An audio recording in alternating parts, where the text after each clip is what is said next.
अभी जिंदगी के कई खास मुकाम बाकी हैं, सफल होने के लिए कई इम्तिहान बाकी हैं। इस तरह उदास बैठे रहने का समय नहीं ये, उठो चलो तब तक जब तक जिस्म में जान बाकी है।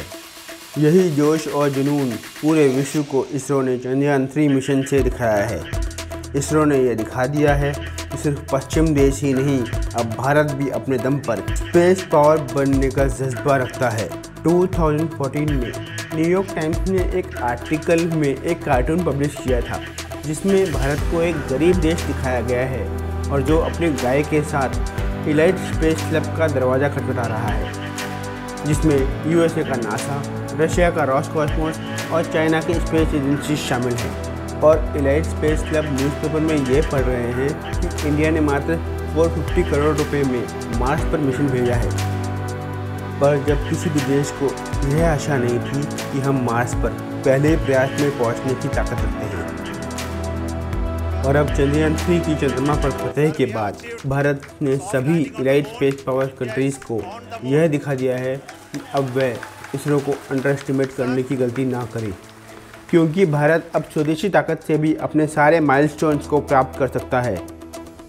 इसलिए मैं आपका दोस्त और होस्ट दीप आज आपको ये बताऊंगा इसरो के आदित्य L1 मिशन और उसमें लगे पेलोड्स की डिटेल्स के बारे में।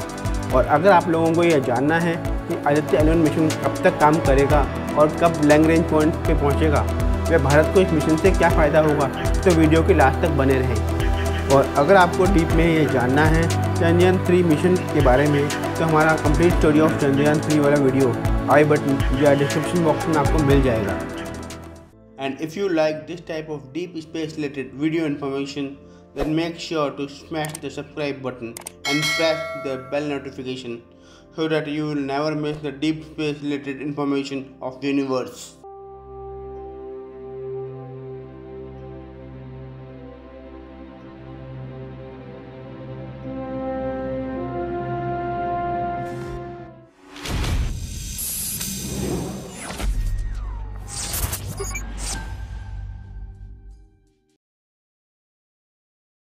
हमारा सूर्य, हमारा न्यूक्लियर पावर हाउस, इससे निकलने वाली एनर्जी हमारे अर्थ की लाइफ को चलाती है।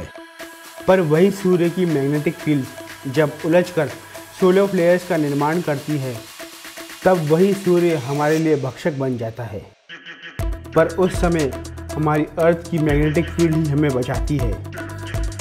पर कब तक बचा पाएगी यह कोई नहीं जानता। इसलिए इस मिशन को समझने के लिए आपको हमारे सूर्य के स्ट्रक्चर को समझना होगा। हमारे सूर्य का इनर मोस्ट लेयर कोर है। इसकी थिकनेस पूरे सन की 20% रेडियस के बराबर है। यहाँ का टेम्परेचर 150 लाख केल्विन है। सेकेंड लेयर है रेडिएटिव जोन। इसकी थिकनेस पूरे सन की 20 से 70% रेडियस के बराबर है, पर यहाँ का टेम्परेचर कोर से ठंडा है, अप्रॉक्सीमेटली 10,000 केल्विन से 1 लाख केल्विन के बीच है। सन की थर्ड लेयर है कन्वेक्टिव जोन। इसकी थिकनेस पूरे सन की 70 से 99% रेडियस के बराबर है। यहाँ का टेम्परेचर 20 लाख केल्विन है। सन की फोर्थ लेयर है फोटोस्फीयर। इसकी थिकनेस पूरे सन की 1% रेडियस के बराबर है, पर यहाँ का टेम्परेचर थोड़ा और ठंडा है और यह लगभग 5780 केल्विन से 5800 केल्विन के बीच होता है। इस लेयर के बाद हमारे सन के एटमॉस्फेयर शुरू होते हैं। हमारे सन का लोअर मोस्ट एटमॉस्फेयर क्रोमोस्फीयर है। इसकी थिकनेस 2000 किलोमीटर से 3000 किलोमीटर की है। पर हैरानी की बात यह है कि यहाँ का टेम्परेचर कम होने की बजाय बढ़कर 10,000 केल्विन तक पहुँच जाता है। उसके ऊपर आता है सूर्य का आउटर मोस्ट एटमॉस्फेयर, जिसे हम कोरोना कहते हैं, जिसे हम क्लियरली टोटल सोलर एक्लिप्स के दिन ही देख सकते हैं। इस एटमॉस्फेयर की थिकनेस 1 लाख किलोमीटर ऊपर तक होती है, पर इस जगह का टेम्परेचर चौंकाने वाला है। यहाँ का टेम्परेचर 1 लाख केल्विन से 10 लाख केल्विन तक चला जाता है। और इसी कारण से हमारे सूर्य का टेम्परेचर वेरिएशन हमारे थर्मोडायनेमिक्स प्रिंसिपल को फॉलो नहीं करता। और इसी प्रॉब्लम को सॉल्व करने के लिए नासा ने बहुत से मिशंस किए हैं, पर आज तक कोई हमारे सूर्य की टेम्परेचर मिस्ट्री को सुलझा नहीं पाया है। इसलिए आदित्य L1 मिशन इम्पॉर्टेंट है। मिशन आदित्य L1, यह मिशन इसरो का पहला ऐसा मिशन होगा जो केवल सन को स्टडी करेगा। इस मिशन की कॉस्ट मात्र 400 करोड़ रुपए है। इसे हम अर्थ के लैग्रेंज पॉइंट 1 यानी L1 पॉइंट पर सन और अर्थ के बीच एक हेलो ऑर्बिट में स्थापित करेंगे। अब आप लोगों के मन में एक सवाल उठ रहा होगा कि L1 पॉइंट ही क्यों? क्योंकि L1 पॉइंट पर इस हेलो ऑर्बिट में सैटेलाइट अपने आप को बिना किसी फोर्स के रख पाएगी और इस पॉइंट पर सन और अर्थ का ग्रेविटेशन पुल 0 होता है। यहाँ पर दोनों का ग्रेविटेशन फोर्स एक दूसरे को बैलेंस करता है, जिससे सैटेलाइट वैक्यूम स्पेस में हेलो ऑर्बिट में फ्री घूम सकती है। इस एनिमेशन में आप सोहो सैटेलाइट को ब्लू डॉट यानी अर्थ से निकलकर L1 पॉइंट पर हेलो ऑर्बिट में घूमते हुए देख सकते हैं।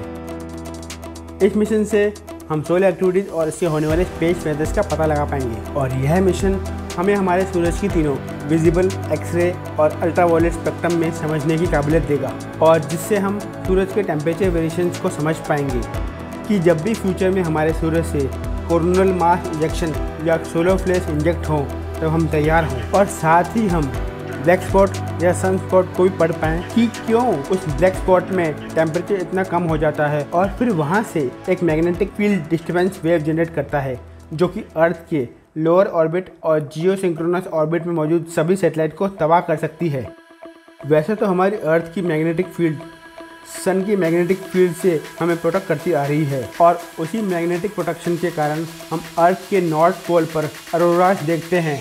हम अभी तक इतने एडवांस नहीं हुए हैं कि हम सूरज से आने वाले सोलर फ्लेयर्स और सोलर मास इंजेक्शन से बच पाएंगे, पर यदि हम आज से 20-25 साल पहले देखें तो हम बहुत पीछे थे और क्या पता भविष्य में हम कोई ऐसी टेक्नोलॉजी डेवलप कर पाएँ कि जब भी सूरज से सोलर मास इंजेक्शन हो तब हम उससे बच पाएँ और हमारे क्रिटिकल रिसोर्सेज या क्रिटिकल सैटेलाइट्स को बचा पाएँ। तो इन सब के लिए हमें आज हमारे सूर्य को पूरा समझना होगा। रिसेंटली 2 सितंबर 2023 को इसरो ने आदित्य L1 को PSLV एक्सेल रॉकेट की 57 फ्लाइट से श्रीहरिकोटा में सतीश धवन स्पेस सेंटर से लॉन्च किया था, जिसे अपने 15 लाख किलोमीटर दूर लैग्रेंज पॉइंट 1 तक पहुंचने में 109 दिन का समय लगेगा।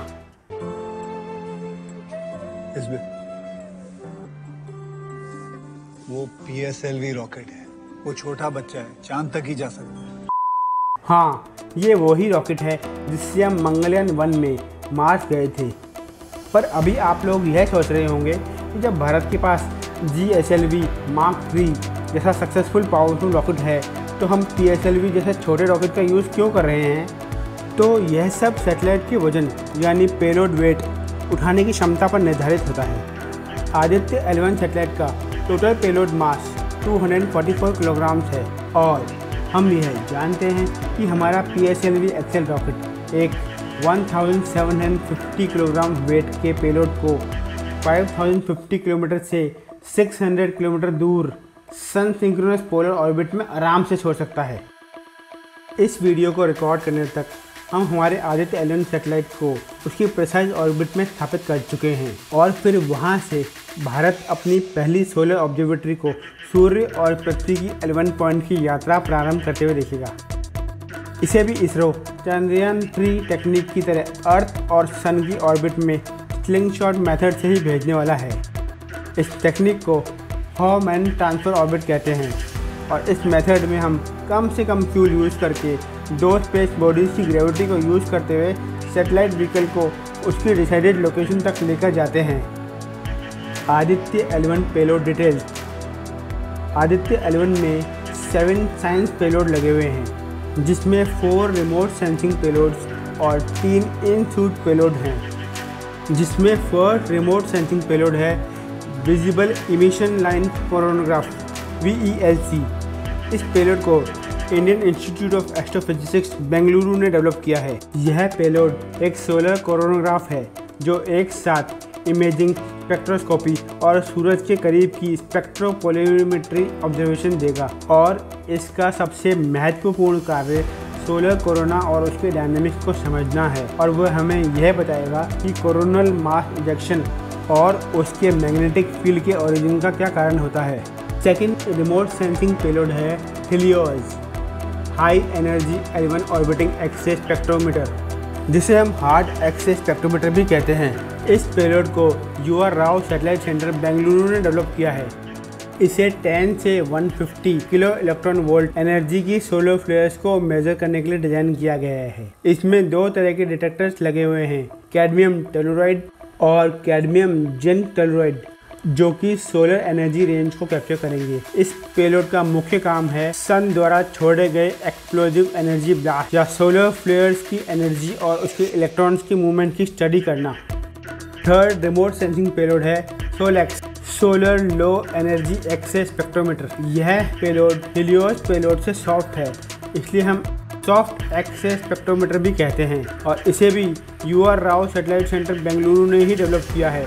यह सूरज से आने वाले सॉफ्ट एक्से फ्लक्स 1 से 22 किलो इलेक्ट्रॉन वोल्ट को मेजर करने के लिए डिजाइन किया गया है। सोलेक्स पेलोड से हम सोलर फ्लेयर्स को ऑब्जर्व करेंगे और पहले पेलोड VELC पेलोड से DC हीटिंग मैकेनिज्म की स्टडी करेंगे। फोर्थ रिमोट सेंसिंग पेलोड है suit, solar ultraviolet imaging telescope, और इस पेलोड को inter university centre for astronomy and astrophysics Pune ने इसरो के कोलैबोरेशन के साथ डेवलप किया है। यह एक प्रकार का अल्ट्रावायलेट टेलीस्कोप है जो कि सूर्य की लोअर और मिडिल लेयर, फोटोस्फीयर और क्रोमोस्फीयर की लगातार होने वाले चेंजेस और उसकी ऑब्जर्वेशन की जानकारी देगा। और इस ऑब्जर्वेशन की हेल्प से हम सोलर एटमॉस्फेयर की कपलिंग और सन की डिफरेंट लेयर की डायनेमिक्स से हम यह समझ पाएंगे कि सन की कोरोना कब तक स्थिर रहती है और कब उसे कोरोनल मास इंजेक्शन होता है, जो कि हमें सूर्य के प्रभाव के कारण होने वाले क्लाइमेटिक चेंज की जानकारी देगा। Fifth payload and first in situ payload of Aditya L1 is ASPEX, Aditya solar wind particle experiment. इस पेलोड को फिजिकल रिसर्च लेबोरेटरी अहमदाबाद ने डेवलप किया है। इस पेलोड से हम लैग्रेंज पॉइंट 1 पर सोलर विंड पार्टिकल्स को मेजर करने के लिए low and high energy particle spectrometer का यूज़ करके डेटा प्राप्त करेंगे। एस्पेक्ट पेलोड में 2 तरह के सब सिस्टम्स लगे हुए हैं। पहला है Swiss solar wind ion spectrometer, जो कि आयन फ्लक्स की एनर्जी रेंज 100 इलेक्ट्रॉन वोल्ट से 20 किलो इलेक्ट्रॉन वोल्ट की लो आयन एनर्जी को मेजर करेगा। और दूसरा है स्टेप सुप्रा थर्मल एनर्जी पार्टिकल स्पेक्ट्रोमीटर, जो कि ion flux energy range 20 kilo electron volt से 5 मेगा इलेक्ट्रॉन वोल्ट की हाई एनर्जी आयन को मेजर करेगा। और इस एस्पेक्ट पेलोड का मुख्य काम प्रोटॉन्स और हैवी आयंस के मूवमेंट की डिटेलिंग देना है। 6 payload of Aditya L1 is PAPA, plasma analyser package for Aditya. इस पेलोड को स्पेस फिजिक्स लेबोरेटरी और विक्रम साराभाई स्पेस सेंटर तिरुवनंतपुरम ने डेवलप किया है। और इस पेलोड का मेन ऑब्जेक्टिव सूर्य से आने वाले सोलर विंड्स और उसकी एनर्जी डिस्ट्रीब्यूशन को समझना है। इस पेलोड में 2 तरह के सेंसर्स लगे हुए हैं। पहला है sweep solar wind electron energy probe, जो कि एनर्जी रेंज 0.01 से 3 kilo electron volt solar winds और इंटरप्लैनेटरी इलेक्ट्रॉन डिस्ट्रीब्यूशन को मेजर करेगा। दूसरा है स्वीकार solar wind ion composition analyser. यह सेंसर 1 से 30 AMU यानी atomic mass unit mass range में सभी मेजर आयन स्पीशीज की काइनेटिक टेम्परेचर और उसके एवरेज स्पीड को मापता है। यानी ये पापा पेलोड मेनली इलेक्ट्रॉन्स और हैवी आयंस के मूवमेंट की डिटेलिंग देगा। 7th payload of Aditya L1 is magnetometer. इस पेलोड को laboratory of electro optics system Bengaluru ने डेवलप किया है।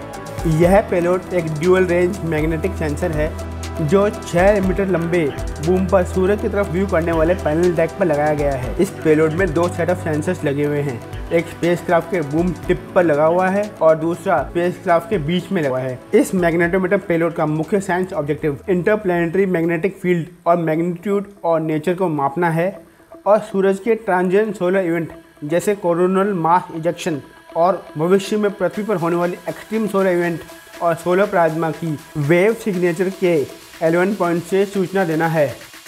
कंक्लूजन, आदित्य L1 ने सेकंड अर्थ बाउंड मैन्यूवर 5 सितंबर को सक्सेसफुली पूरा कर लिया है। थर्ड और फोर्थ मैन्यूवर अटेम्प्ट 10 और 15 सितंबर को किया है और लेटेस्ट अपडेट के अनुसार सैटेलाइट हेल्दी है और अभी फिलहाल ऑपरेटिंग मोड में नहीं है, पर आदित्य ने अर्थ और मून की सेल्फी कैप्चर की है। जब यह सैटेलाइट 4 से 5 अर्थ ऑर्बिट ट्रांसफर में इलिप्टिकल ऑर्बिट लेते लेते जब फाइनली अर्थ के ग्रेविटेशनल स्फीयर ऑफ इन्फ्लुएंस से बाहर जाएगा, तब वह एक क्रूज फेज में एंटर करेगा और फिर बाद में सैटेलाइट को एक बड़े से हेलो ऑर्बिट में इंजेक्ट कर दिया जाएगा।